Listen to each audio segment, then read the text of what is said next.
Perkenalkan, nama saya Bidan Jenny Ana Siauta, SST MKEP.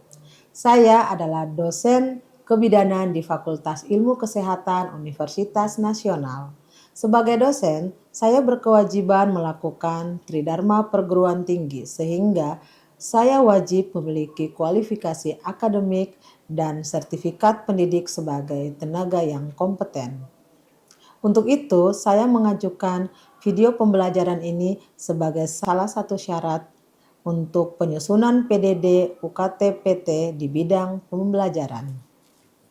Saya diberikan tanggung jawab sebagai pengampu mata kuliah komplikasi dalam kehamilan, persalinan, nifas, dan bayi baru lahir. Mata kuliah ini wajib ditempuh oleh mahasiswa di semester 7. Adapun jumlah SKS yang harus ditempuh yaitu 3 SKS yang terdiri dari 2 SKS teori dan 1 SKS praktikum. Sebelum mengikuti mata kuliah ini, mahasiswa wajib lulus mata kuliah asuhan kebidanan pada kehamilan, asuhan kebidanan pada persalinan dan bayi baru lahir, dan mata kuliah asuhan kebidanan pada masa nifas. Mata kuliah ini memberikan kemampuan kepada mahasiswa untuk dapat memberikan asuhan kebidanan pada ibu hamil, bersalin, nifas, dan bayi baru lahir dengan berbagai komplikasi. Mata kuliah ini akan ditempuh dalam 1 semester sebanyak 16 kali pertemuan termasuk ujian tengah semester dan ujian akhir semester. Metode pembelajaran yang digunakan selama perkuliahan antara lain delivery, interaction, dan assessment. Saya juga menggunakan metode pembelajaran berupa case study, yaitu membahas kasus-kasus nyata yang terjadi di lapangan, kemudian dianalisis bersama dan didiskusikan di dalam ruang kelas maupun dalam ruang praktikum. Universitas Nasional menerapkan sistem pembelajaran blended learning, yaitu pembelajaran tatap muka dan online. Namun, di Fakultas Ilmu Kesehatan wajib menerapkan perkuliahan secara full on-site. Adapun CPMK dari mata kuliah ini adalah yang pertama, mahasiswa mampu menganalisis evidence base yang mendukung asuhan kebidanan pada perempuan sesuai kebutuhan individu dengan kondisi rentan dan medis sebelumnya. Kedua, mengidentifikasi pathway asuhan yang sesuai yang mendukung asuhan dan manajemen pada perempuan dan neonatus dengan komplikasi kesehatan atau kebutuhan sosial yang kompleks. Ketiga, mendiskusikan bagaimana komplikasi obstetri pada fisiologi neonatus. Keempat, mendeskripsikan aturan atau asuhan, ketentuan berbasis bukti pada neonatus yang sakit. Dan kelima adalah mengeksplor profesional, legal dan atau isu seputar asuhan untuk perempuan dan bayi dengan kebutuhan asuhan yang kompleks. Adapun bobot penilaian yang diberikan kepada mahasiswa adalah 1. Sikap yaitu 10%, tugas 30%, UTS 30%, dan UAS 30%. Dan bobot penilaian ini telah disampaikan pada saat kontrak program di awal perkuliahan.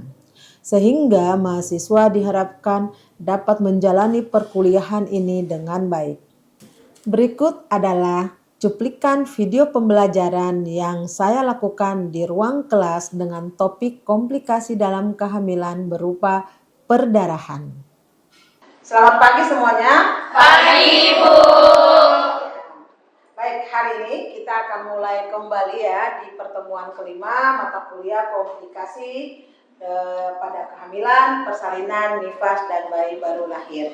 Oke, sebelum perkuliahan kita mulai, alangkah baiknya kita berdoa dulu menurut agama dan kepercayaan masing-masing agar kuliah hari ini berjalan dengan baik. Silakan berdoa mulai. Ya, berdoa selesai. Ya, seperti yang tadi saya sampaikan, hari ini topik pertemuan kelima tentang perdarahan pada masa kehamilan. Tapi sebelum masuk pada topik hari kelima ini, kita harus evaluasi dulu. Teman-teman masih ingat nggak pada pertemuan yang lalu? Pertemuan keempat tentang interprofesional kolaborasi dan perubahan. Oke, sebagai bahan evaluasi kita pelajari kemarin bahwa kolaborasi itu kita harus mampu melakukan berbagi tanggung jawab dengan profesi lain, dimanapun nanti adik-adik setelah menjadi seorang bidan. Itu ya, jangan sampai lupa hal ini ya. Jadi kita harus bisa berkolaborasi dengan orang lain. Oke. Pada hari ini kita akan berbicara tentang perdarahan. Seperti tadi saya sampaikan bahwa pada akhir perkuliahan hari ini diharapkan adik-adik semua mampu melakukan asuhan kebidanan pada ibu hamil dengan perdarahan. Ya. Jika dilihat dari perdarahan pada trimester 1, maka ada 3 hal penyebab perdarahan, ya, yaitu karena abortus, karena kehamilan ektopik atau kehamilan di luar kandungan, dan mulai dari dosa. Oke. Kita lihat pada topik yang pertama. Jadi hari ini kita hanya melihat pada abortus, gitu ya. Ingat nggak apa itu abortus? Ingat. Apa? Coba siapa? Desi? Ingat? Ingat. Apa abortus adalah? Abortus adalah pengeluaran janin di bawah 20 minggu. Oke, jadi abortus ini keluarnya hasil konsepsi sebelum usia kehamilan 20 minggu. Tapi nanti jika adik-adik baca beberapa sumber, baik dari WHO, dari luar ya, dari konferensi dari ginekologi, mereka menetapkan itu 22 minggu. Jadi nanti jangan sampai ada yang kok 22 minggu? Iya, jadi beberapa sumber 20 minggu, ada juga yang 22 minggu. Nah, sekarang kita melihat tadi yang sudah disampaikan bahwa ada beberapa yang dijelaskan bahwa abortus, ya, ini tadi yang sudah disampaikan, keluarnya atau ancaman pengeluaran hasil konsepsi. Kenapa dikatakan ancaman? Karena kita akan melihat nanti berdasarkan gambaran klinis. Ya. Sebelumnya, ya, penyebab abortus ada karena beberapa hal, antara lain karena faktor kelainan pertumbuhan dari hasil konsepsi, karena kelainan pada plasenta, faktor maternal, dan karena kelainan dari genitalia, jadi alat reproduksi. Ya. Bagaimana patofisiologinya? Nanti saya akan tunjukkan mungkin dengan gambar, kalian akan lebih gampang ya. Jadi awalnya pastinya ini seperti kan kita terus kan seperti buah pir sebenarnya ya. Ya. Kita lihat umpamanya seperti ini.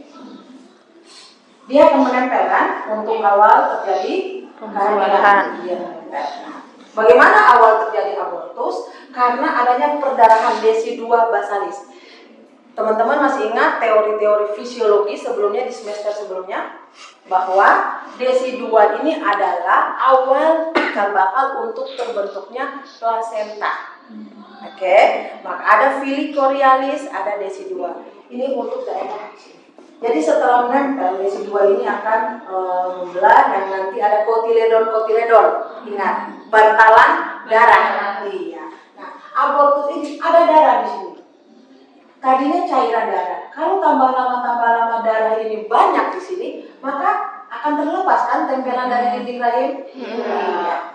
Itulah yang menyebabkan abortus. Ya, dianggap sebagai benda asing. Kemudian kita lihat lagi di sini. Nah, ini yang tadi saya katakan klasifikasi abortus. Ini teman-teman harus tahu dengan persis klasifikasi abortus. Ya, ini klasifikasi dilihat berdasarkan gambaran klinis. Oke. Ada namanya abortus imminens atau abortus mengancam. Sedangkan satunya lagi adalah abortus incipient, sudah berlangsung. Nah, teman-teman harus mengingat apa yang menjadi key point-nya. Apa yang membedakan mana imminence, mana yang kita bisa katakan incipience. Key point-nya di mana? Key point-nya adalah pada imminence tanpa adanya dilatasi cervix. Jadi bisa dilihat pada gambar ya.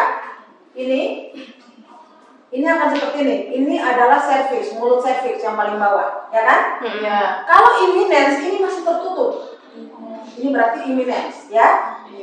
Tapi kalau incipient sudah berlangsung, berarti sudah terbuka. Kalau sudah terbuka, sudah tidak bisa lagi dipertahankan. Maka bisa dilihat, kalau imminence masih bisa dipertahankan, incipient tidak bisa dipertahankan. Oke? Paham ya? Tanda gejala yang lainnya bagaimana? Sama-sama bisa ada perdarahan. Ya. Nah, kita lanjut. Nah, ini yang berikutnya adalah incomplete dan complete. Incomplete berarti Sebagian belum komplit. Konsepsi sudah keluar. Jadi lanjutan dari incipience tadi. Incipience karena dilatasi cervix sudah membuka, maka incomplete berarti sudah ada hasil konsepsinya yang keluar. Ya, ini sudah pasti tidak bisa dipertahankan dan perdarahannya pada umumnya banyak. Perdarahan banyak, kontraksinya pun ada. Kenapa? Karena yang sudah lepas tadi, yang sudah kita pelajari, ini sudah dianggap sebagai benda asing. Kalau benda asing harus diapakan? Dikeluarkan. Maka uterus akan terus berkontraksi. Itu ya. Nah, pada incomplete, apa yang harus dilakukan? Harus Pembersihan. dikeluarkan, dibersihkan. Maka tindakannya adalah Pembersihan terus. Ya, apakah ini masuk dalam kewenangan bidan? Tidak. Ya, jadi kita berbicara tentang komplikasi ini selalu berkaitan dengan Kepmenkes 320 tahun 2020. Kita lihat kewenangan kita sampai di level mana. Ya, bidan levelnya hanya memberikan penanganan kegawat daruratan di bawah supervisi, berarti hanya level 3. Berikan penanganan awal, kemudian langsung rujuk. Oke. Kita lihat yang keempat adalah completus atau apa? Sudah keluar seluruhnya. Pada keadaan ini kembali lagi, ini sudah tertutup. Kenapa? Karena kan sudah gak ada lagi yang keluar kan? Maka cervix ini tertutup kembali. Maka kembalinya itu seperti hampir sama dengan imminence. Darahnya sedikit, kontraksi bahkan hampir nggak ada. Karena tadi sudah nggak ada lagi benda asing. Oke? Jadi kalau ada nanti ibu hamil, yang hamil muda datang bilang, ibu bidan, saya tadi di rumah mules banget, mules di kamar mandi.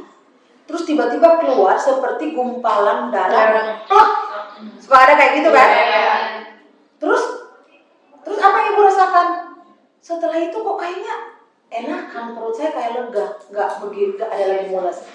Curigalah itu abortus apa? Kompletus. Jadi kalau seperti itu kita cari tahu, ibu lihat nggak yang keluar tadi itu apa? Apakah hanya darah atau seperti jaringan? Itu harus ditanya, Nen. Oke? Harus ditanya. Sehingga kita bisa menyimpulkan diagnosa sementara. Ingat, karena ini tetap bukan kewenangan bidan. Tapi saat merujuk, ibu bidan harus tetap menuliskan diagnosa sementara. Iya, ibu mengatakan bahwa di rumah ada keluar apa seperti jaringan.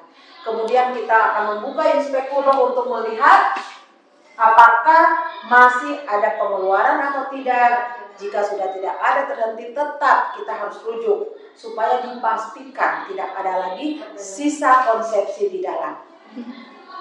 Bisa dipahami? Bisa. Nah, ini maka kita perlu observasi saja dulu, ya. Kalau teman-teman lihat darah masih tetap ada tapi sedikit, observasi saja dulu untuk memastikan.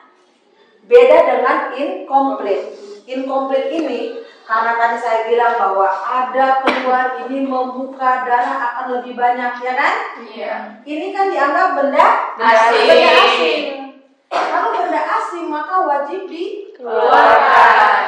Nah, persoalannya ini tadi bukan kewenangan Bidan.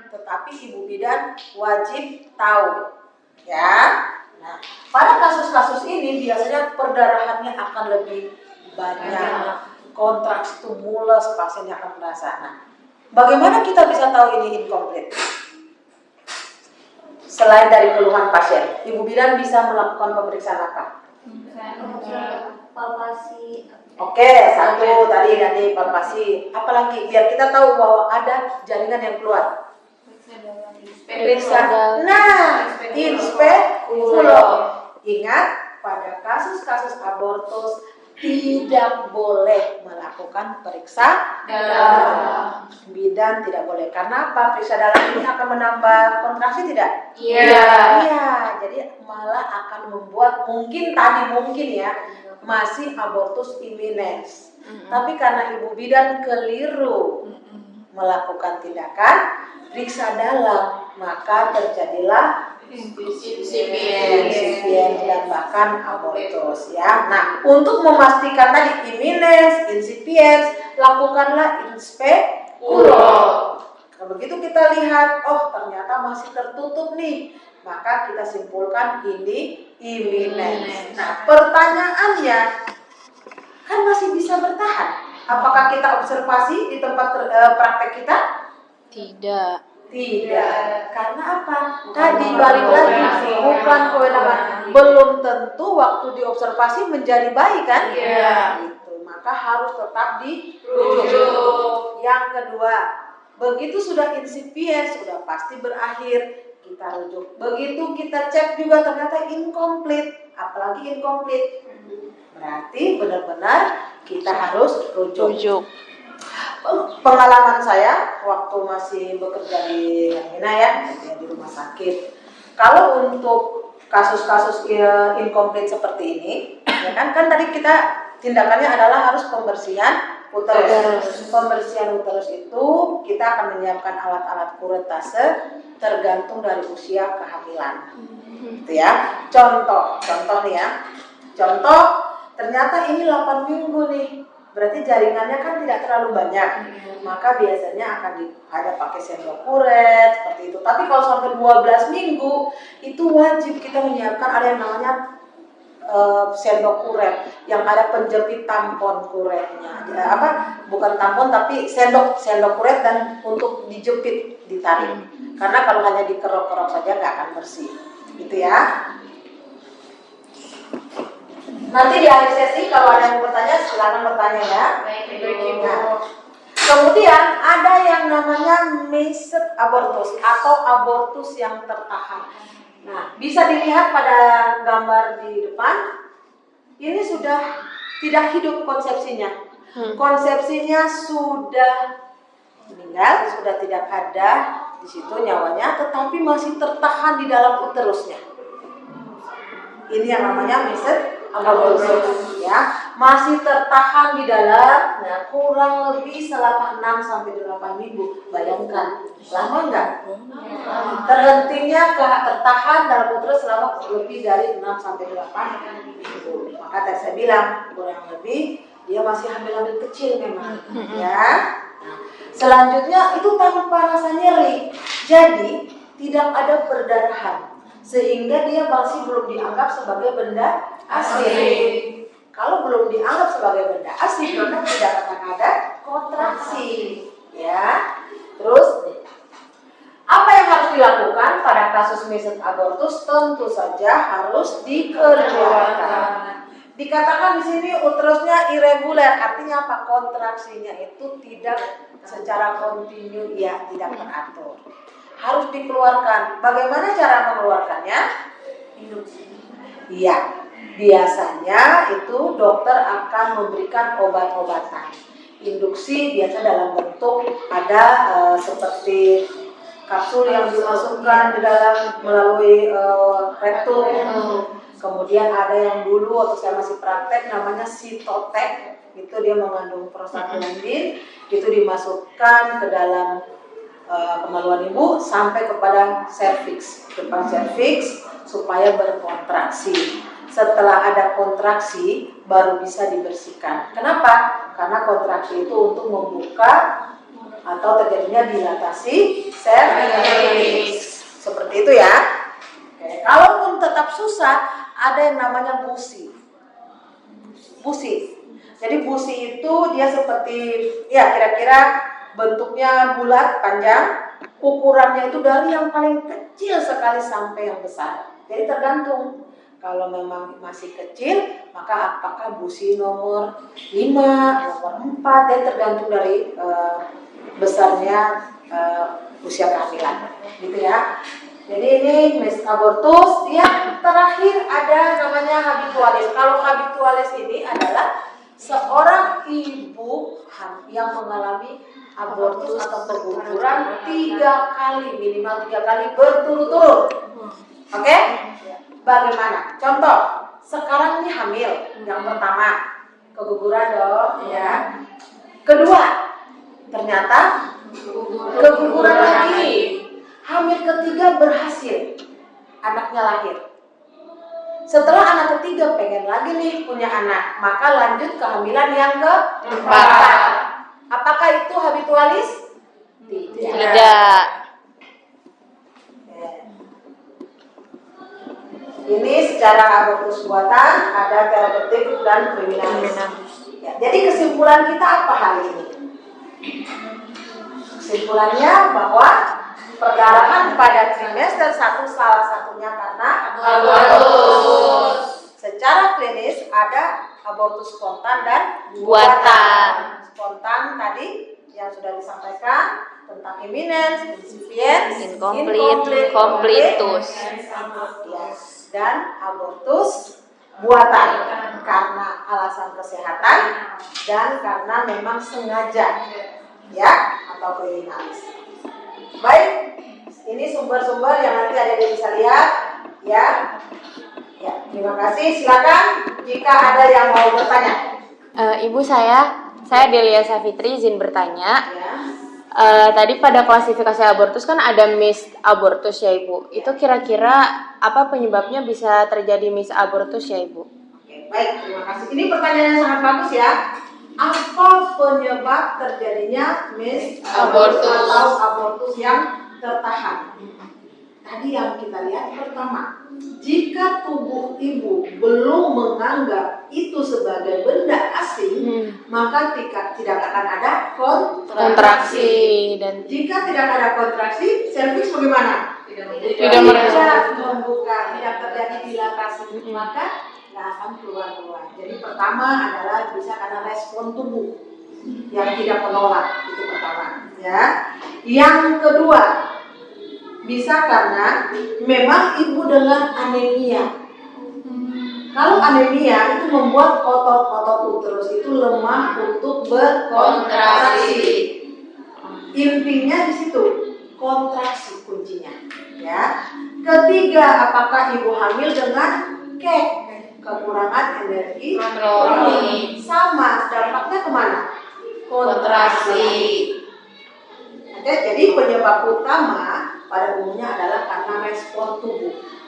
Tidak semua orang, semua ibu hamil mempunyai respon yang sama. Ada yang cepat responnya, dianggap sebagai benda asing, tetapi ada yang tidak, sudah 3 hari pun tetap tidak dianggap sebagai benda asing. Sehingga tidak ada respon untuk menolak, mengeluarkan. Kalau ada respon menolak atau mengeluarkan, maka terjadilah kontraksi. Oke, bisa? Sudah jelas? Jelas. Oke.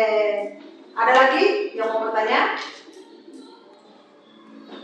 Sudah semuanya? Sudah. Ya, baik. Karena sudah paham semua adik-adik, semoga yang tadi kita sampaikan, kita diskusikan, bisa dipahami dengan baik. Dan tentunya saya selalu ingatkan, jangan lupa untuk membaca dari berbagai sumber. Kedua adalah sekarang sudah dunia digital, YouTube, ya kan? Google, semua menggunakan handphone, silakan untuk bisa mencari lagi sumber-sumber dari internet yang bisa dipercaya dan bisa dipelajari mandiri. Nanti pertemuan minggu depan akan saya evaluasi kembali apakah teman-teman masih ingat yang kita bahas hari ini. Oke? Baik, Ibu. Oke, baik, saya akhiri. Terima kasih, selamat siang dan selamat istirahat untuk semuanya. Selamat siang, Ibu. Terima kasih, Ibu. Berikut tadi adalah video pembelajaran saya di kelas. Semoga bermanfaat bagi mahasiswa dan kepada masyarakat secara luas. Demikian yang dapat saya sampaikan. Terima kasih.